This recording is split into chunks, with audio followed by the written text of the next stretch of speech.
नमस्कार दोस्तों, हम लेकर आ चुके हैं आप लोगों के लिए 20 मिनट में शाम की 50 ताज़ा और बड़ी खबरें बताएंगे। दोस्तों, राहुल गांधी और अखिलेश यादव ने जमा दिया रंग, भारतीय जनता पार्टी की जमकर उधेड़ी बखिया, राहुल ने पीएम को घेरा।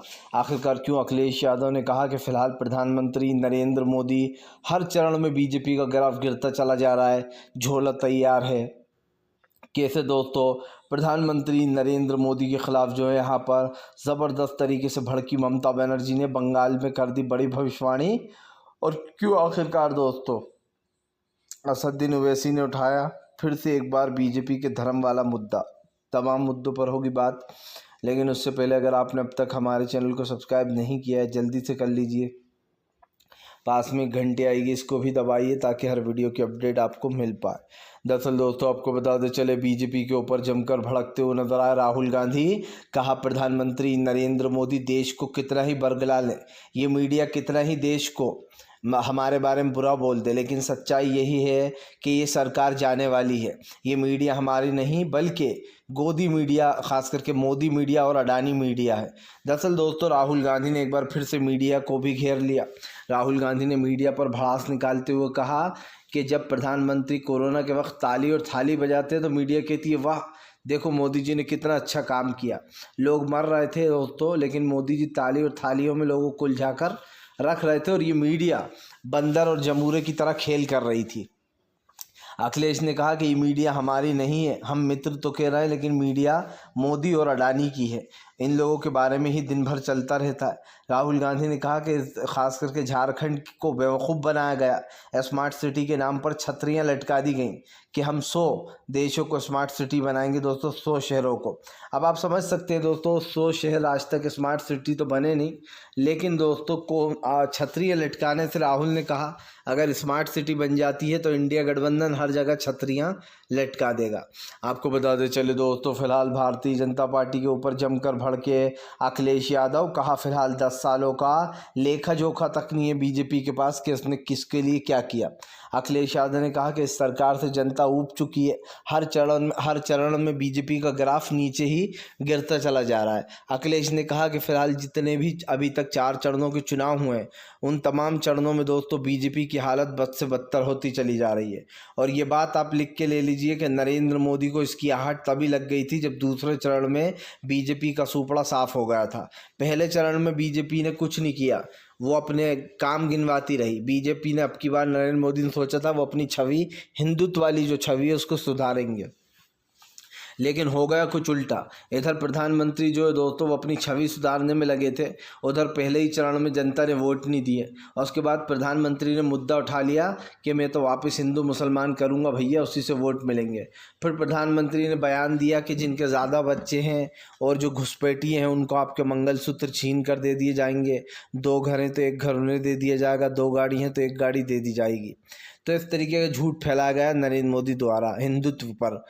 वो वाला मुद्दा भी नहीं चला, दूसरा चरण भी बेकार गया। तीसरा चरण हुआ, उसमें बीजेपी को उम्मीद थी, वो चरण भी बीजेपी के हाथ से निकल गया। चौथा चरण अभी हाल ही में हुआ और उसमें साफ सी बात है कि बीजेपी को बहुत बड़ा नुकसान हो रहा है और इंडिया गठबंधन को दोस्तों बहुत बड़ा फ़ायदा हो रहा है। इधर भी बीजेपी का सूपड़ा साफ हो गया है।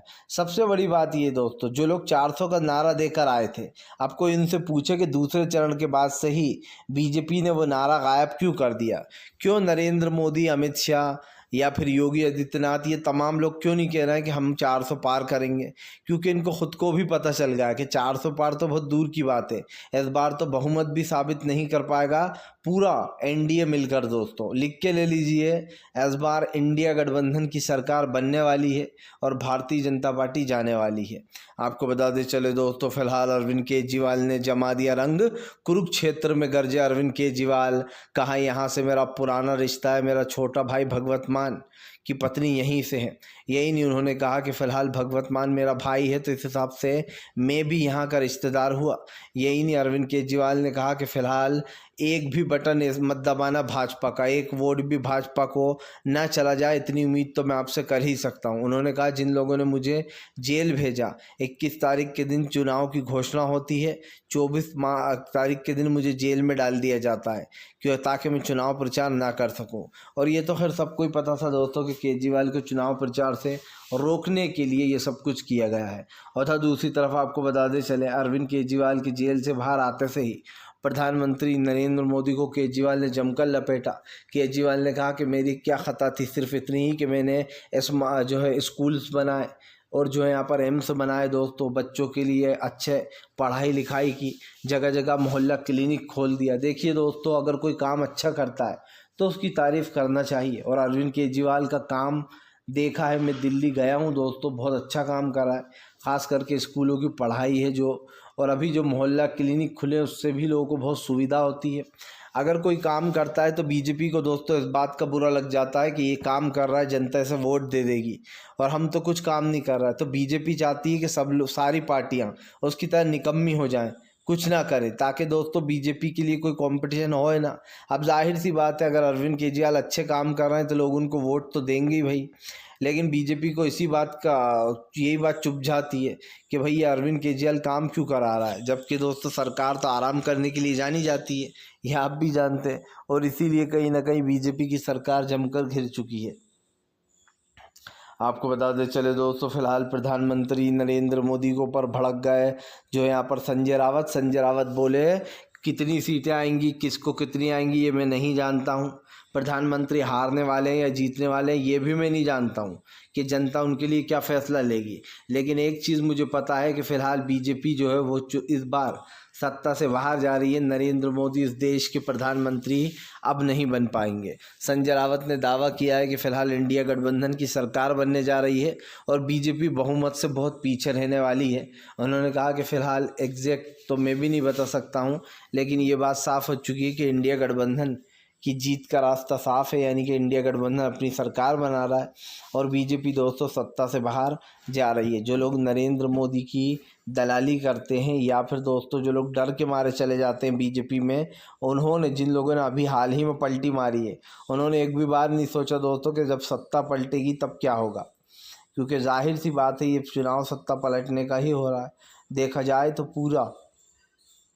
पूरे जो हमारे खासकर मित्र हैं वो सब के सब लाभत जो है यहाँ पर इस चीज़ को सपोर्ट कर रहा है। और ऐसे में दोस्तों अब जाहिर सी बात है, जब सपोर्ट मिल रहा है तो जीत भी मिलनी ही है। तो कम से कम ये ज़रूर देखते हैं कि फ़िलहाल आगे चल के इस पर कौन सी मुसीबत आने वाली है। तो एक चीज़ तो साफ़ हो जाती है कि फ़िलहाल सरकार की नीतियों के ख़िलाफ़ विपक्ष जमकर भड़का हुआ है। आपको बताते चले दोस्तों, प्रधानमंत्री नरेंद्र मोदी के ऊपर जमकर गरजते हुए नजर आए दोस्तों असदुद्दीन ओवैसी ने बीजेपी को जमकर लपेटा।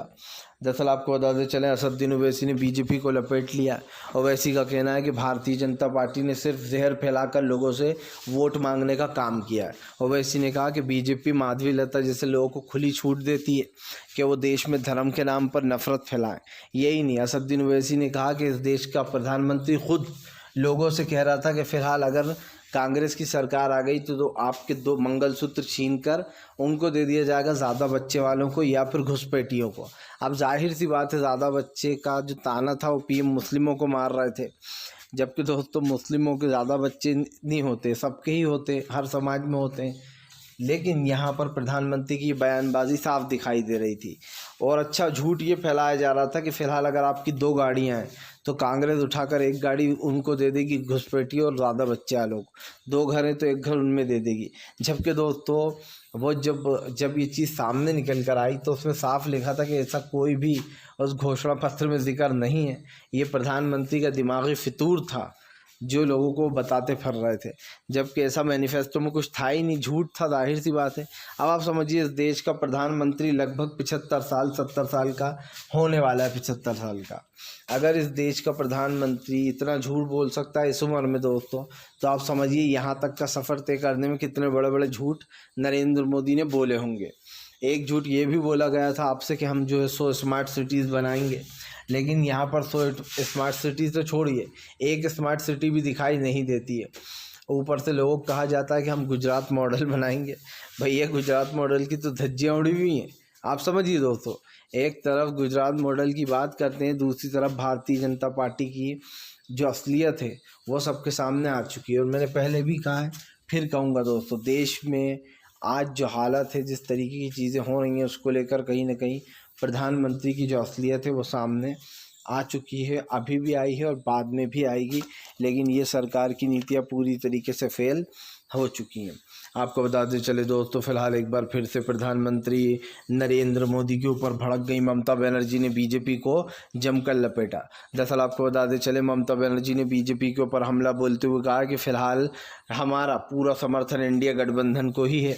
ममता बनर्जी ने कहा कि इंडिया गठबंधन को हम पूरा समर्थन देंगे। दरअसल आपको बता दें, पश्चिम बंगाल की 42 सीटें हैं। ऐसे में ममता बनर्जी ने कहा कि इंडिया गठबंधन को हमारी ज़रूरत पड़ेगी तो हमारा पूरा समर्थन इंडिया गठबंधन के साथ है। आपको बताते चले, पश्चिम बंगाल की सीटों को लेकर वैसे भी बीजेपी चिंता में है। बीजेपी को ये चिंता खाई जा रही है कि फिलहाल जो आने वाला समय है उसमें बीजेपी को एक बड़ा झटका लगेगा, क्योंकि आपको भी पता है कि फिलहाल जो तमाम सीटों की बात चल रही है दोस्तों, उस सीटों में बीजेपी को एक बड़ा झटका लगता हुआ नज़र आ रहा है, क्योंकि आने वाला जो समय है उनकी सीटों का आकलन भी किया जा रहा है और ऐसे में हर जगह बीजेपी को अब की बार बड़ा झटका लगा है। तो जो सपना था बीजेपी का कि हम फिर से सत्ता में आएंगे, वो तो अब टूट ही गया, ये लगभग मानकर चलिए आप, क्योंकि 4 चरणों के चुनाव में बीजेपी कहीं दिखाई नहीं दे रही है। और चौथे चरण के रुझान आने के बाद ये साफ हो गया दोस्तों कि देश में इंडिया गठबंधन अपनी सरकार बनाएगा, ना कि बीजेपी। और इंडिया गठबंधन की सरकार बनाते हुए सबसे बड़ा फैसला और सबसे पहला फैसला जो होना है दोस्तों, वो ये होगा कि फ़िलहाल जिन लोगों को भी गलत तरीके से जेल में ठूसा गया है, सबसे पहले तो वो बाहर आएंगे। उससे भी पहले काम ये होगा कि देश की जनता से जो वादे किए हैं खटाखट 1 लाख रुपए वाले, वो वादा पूरा होगा। महीने का 8,500 सीधे महिला, एक परिवार की एक गरीब महिला के बैंक खाते में डायरेक्ट जाना है।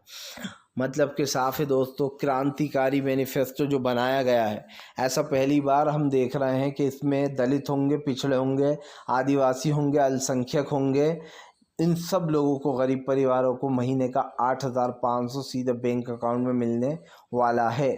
सिंपल सी बात है, बहुत सारे परिवार ऐसे हैं दोस्तों जो बहुत ही गरीबी के भी नीचे आते हैं। उनके लिए अगर आप सोचिए 5,800 रुपये मिलेगा तो कितनी ज़्यादा मदद का काम होने वाला है। और ये सिर्फ जुमला नहीं होना चाहिए, ये देश सच में आगे बढ़ सकता है अगर हम सच में ऐसा कुछ करें। तो अगर जो है यहाँ पर दोस्तों हम मामा की मदद कर दें और तमाम चीज़ें जो हैं, तो ये साफ दिखाई दे रहा है। आपको बताते चले दोस्तों, फिलहाल एक बार फिर से प्रधानमंत्री नरेंद्र मोदी के ऊपर दोस्तों आग बबूला होठ है दोस्तों। जो यहाँ पर संजय सिंह ने बीजेपी को जमकर लपेटा। कहा फिलहाल केजरीवाल के जेल से बाहर आने के बाद बीजेपी डर गई है। दरअसल संजय सिंह ने बीजेपी को घेरते हुए कहा कि पूरी बीजेपी में डर का माहौल है, क्योंकि अरविंद केजरीवाल जेल से बाहर आ गए हैं। यही नहीं, संजय सिंह ने कहा कि प्रधानमंत्री नरेंद्र मोदी केजरीवाल के नाम से भी डरते हैं, क्योंकि उन्हें पता है कि केजरीवाल काम की बात करते हैं और बीजेपी इधर उधर की बातें करती है। संजय सिंह ने कहा कि फिलहाल एकजुट होकर इंडिया गठबंधन को ज़्यादा से ज़्यादा सपोर्ट करिए, क्योंकि यही इंडिया गठबंधन है दोस्तों जो देश के संविधान को बचाएगा। इंडिया गठबंधन चाहता है दोस्तों कि देश में वही आज़ादी हो, वही पत्रकारों को खुली आज़ादी मिले, तमाम चीज़ें हैं। लेकिन हो क्या है, ये सब देख रहा है, जानबूझकर जो है यहाँ पर दोस्तों इन चीज़ों को दबाया जाता है। लेकिन मुझे जो चीज़ दिखाई दे रही है उससे एक चीज़ साफ़ हो जाती है कि फ़िलहाल आने वाले समय में बीजेपी को एक बड़ा झटका ज़रूर लगेगा, क्योंकि इस देश की जनता ने अब तय कर लिया है कि एक ऐसी सरकार तो बिल्कुल नहीं लाएंगे जो देश के ऊपर दोस्तों इस तरीके की तल्ख टिप्पणियाँ करती रहती है। और ऐसे में दोस्तों सरकार की नीतियाँ जो है वो तो साफ़ हो चुकी है कि फ़िलहाल अब जो है तमाम चीज़ों को लेकर जो है यहाँ पर ये साफ दिखाई दे रहा है दोस्तों कि इंडिया गठबंधन का पल्ला भारी है। और इंडिया गठबंधन ने ये ऐलान भी कर दिया कि सरकार बनते से ही जनता के बीच में जाया जाएगा, उनकी सारी परेशानियाँ को भी दूर किया जाएगा। आपको बताते चले दोस्तों, फिलहाल प्रधानमंत्री नरेंद्र मोदी को लगा एक और बड़ा झटका दोस्तों कि हरियाणा की सरकार में आखिर चल क्या रहा है। दरअसल आपको बताते चले, हरियाणा के नेता एक के बाद एक कांग्रेस में शामिल हो रहा है, और था दूसरी तरफ सैनी सरकार गिरने की कगार पर है। दुष्यंत चौटाला पहले ही साथ छोड़ चुके थे, अब बीजेपी कई और नेता साथ छोड़ रहा है। इसका एक रीज़न ये भी माना जा रहा है दोस्तों कि फ़िलहाल ऐसा क्या हुआ कि बीजेपी खुद चांस दे रही है कि उनके पास एक अल्पसंख्यक में है, वो लोग सपोर्ट में नहीं है।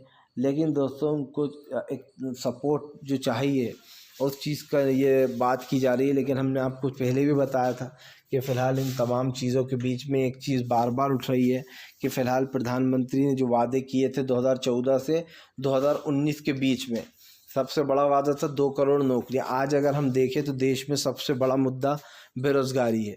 इस मुद्दे को सरकार हटा नहीं पा रही है। दूसरा बड़ा मुद्दा दोस्तों महंगाई है। आपने देखा कि कांग्रेस के ज़माने में एलपीजी लगभग 400 कुछ रुपए का था, लेकिन अगर आज हम कीमतें चेक करें तो उसके दुगने तिगने दाम हो चुके हैं, यानी कि वो 1200 रुपये के लगभग मिल रहा है। अगर हम बात करें दोस्तों कि 16 रुपये किलो 2 रुपये किलो चीनी मिला करेगी स्मृति ईरानी के बयान की, तो आज चीनी का क्या भाव है ये आप अच्छे से जानते होंगे। तमाम वो जो वादे करे थे, जो बड़े बड़े जुमले दिए गए थे, मोदी जी आने वाले हैं, अच्छे दिन लाने वाले हैं, या फिर तमाम तरीके की चीज़ें, वो तो फेल हो ही गई हैं। और विपक्ष के बयान और इनको तुल दे रहा है। मतलब साफ है कि आने वाले समय में देश की जनता ने तय कर लिया है कि भारतीय जनता पार्टी को सत्ता से उखाड़ फेंकेंगे दोस्तों, जो देश को सही से नहीं चला सकता, जिसको ये तक नहीं पता है कि देश में डिमोनेटाइजेशन से कितनी मंदी आ गई। डिमोनेटाइजेशन का मतलब नोटबंदी दोस्तों, नोटबंदी से देश पूरा बर्बाद हो गया और ये फैसला रातों रात लिया गया, बिना सोचे समझे, बिना किसी एक्सपर्ट की राय लिए हुए इसको लागू किया गया। और जब ज़्यादा होशियार बनता है इंसान तो ऐसी गलतियां वो करता ही करता है। आपको बताते चले दोस्तों, फिलहाल 5वें चरण का होना है चुनाव। जी हाँ, और 5वें चरण का चुनाव होगा 20 तारीख के दिन।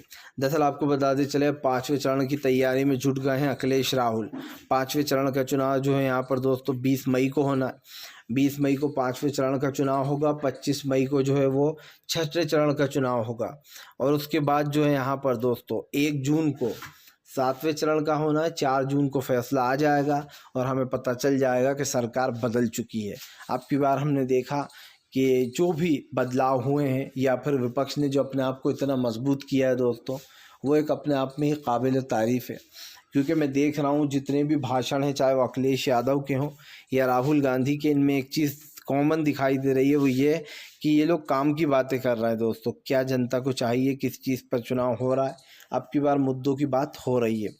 आपको बताते चले दोस्तों, फिलहाल एक बार फिर से जो है यहाँ पर प्रियंका गांधी ने सरकार पर साधा निशाना। प्रियंका बोली रायबरेली और अमेठी दोनों जगह से हमारी जीत होनी है। दरअसल आपको बताते चले अमेठी से केएल शर्मा तो रायबरेली से राहुल गांधी हैं।